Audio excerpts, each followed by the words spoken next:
Consenting to come forward and complete the line, we'll hand you over to Richard. Thanks, Francesca. Bet365 Trophy, mile and 6. Runners wide across the course, and they jump away. Insanity just given a bit of time. Champagne Prince, the grey, jumped out well. Dancing in Paris in the yellow colours is also racing handily and quite keenly.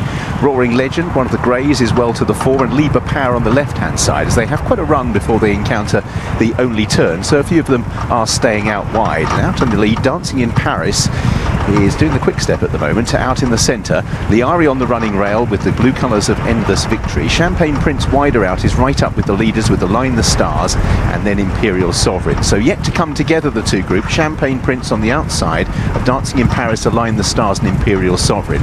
Liari comes next with Story Horse as they prepare to make the turn.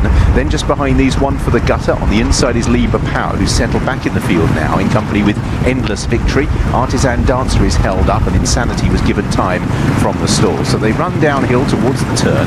And Dancing in Paris still out in the lead under Marco Gianni, still taking this keen hold. In second place is Align the Stars, also in yellow colours. Then towards the inside, Imperial Sovereign, and the grey is Champagne Prince. Fifth as they make the corner is Story Horse in the quarters. Liari's white sleeves, One for the Gutter on the running rail in the blue jacket.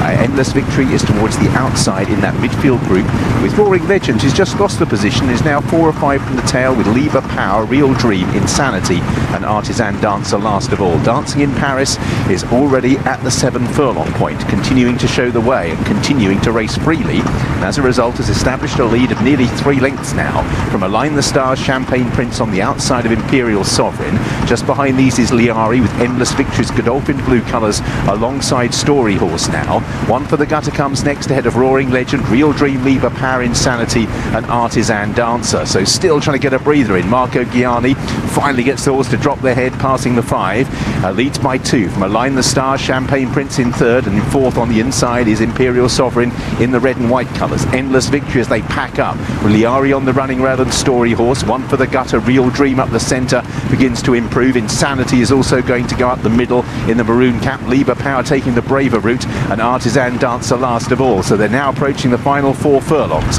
and still out in the lead, Dancing in Paris by over a length from Align the Stars. Champagne Prince on the outside, Real Dream and Endless Victory improved together. Roaring Legend trying to get on terms. On the outside is Insanity as they all manoeuvre off the rail. One for the Gutter is another who's got a wave of horses in front of him. Out in the lead, Dancing in Paris, Endless Victory, Real Dream, the extreme right hand side. One for the Gutter's had to go the scenic route, but he's staying on, as is the grey Roaring Legend. Endless Victory pursued by Real Dream out in the centre of the racecourse.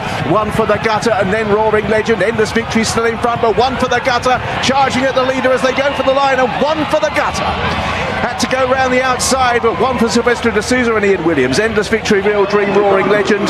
Dancing in Paris held on to finish in 5th place all the way back to Liari and Champagne Prince. Well, it was a bit of a Buffalo Girl ride for Silvestre de Souza because he had to go round the outside, but at 12 to 1 had enough in reserve to run down one of the Ian Williams trio, beating Endless Victory. Real Dream for Ian in third as well, so 1-3 for the stable. Roaring Legend showed a nice return to form in 4th place there, and over the line in 5th was Align the Stars. Actually, it was in 5th as opposed to Dancing in Paris, who eventually finished in 7th. They were split by Liber Power. So Dancing in Paris, the more preferred of the Williams horses, just ran too keenly, but that set it up for One for the Gutter. Silvestre de Souza for Tracy Bell and Caroline Lyons. And they must have had so much fun with this horse, the 6-year-old. He was a little bit weak in the market, 8s and 9s overnight. It's gone off 12 to 1. Jason, watching this race on the left, very curious. Marco Gianni went to the front with Dancing. Well, we know that he likes to be dropped in, but he was very keen on the way to the post, and he just ended up being a bit of a passenger in the early stages. Teammate, though. Yeah, could have worked well for the other one. And Silvestre, he sort of launched his challenge wide. I don't know whether he's caught Endless Victory out a little bit, possibly. Maybe William had a bit of pony there going late on, but that's a good bit of jockeyship from Silvestre to challenge wide. Yeah, and often we always say if it's a Mark Johnson horse in front, you want to challenge wide, because if you get in a battle with them, you never win it. So I think Sylvester's probably done the right thing just in case. But yeah, no, it was. He's just kept it very simple, which is the key, especially when the ground's riding like it is. You can just see here he's switched out. He's not going to get through a wall of horses, and these long distance horses need the time, need the hill just to build up and get into their top stride, and off he goes. At this point, Jason, what did you say to me? I can't remember. Something about... It's home and host. Yeah, it's all over. Open the winners enclosure. Get ready for Buick again, you said. Another one for Buick, yeah. And look, he went and committed, but Sylvester, that little thrust down the outside of that familiar drive, yeah, he's been blindsided a little bit, but no fault of his own. He went to win, didn't he? Yeah, just chatting to Sylvester de Sousa, I said it can't be a warm day for a Brazilian, and you were saying to me, even for a Brazilian, this is quite warm. Yeah, it's a lovely day out, but it's quite warm, but it's very enjoyable too. Anything but in the gutter, one for the gutter. He stayed on really well today.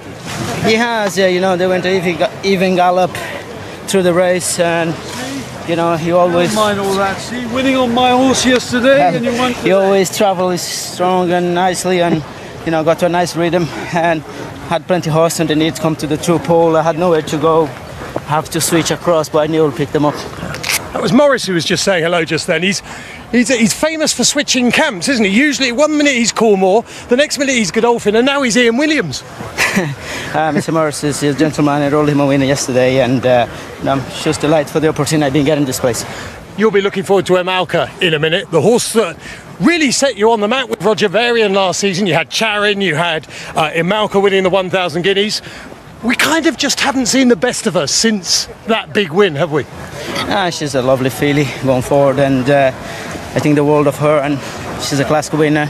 She has run a couple of competitive races, but she's here today. I just hope she can prove things right, Well, lovely to see you. Well done to Sylvester de Sousa. Even a Brazilian thinks this is quite warm.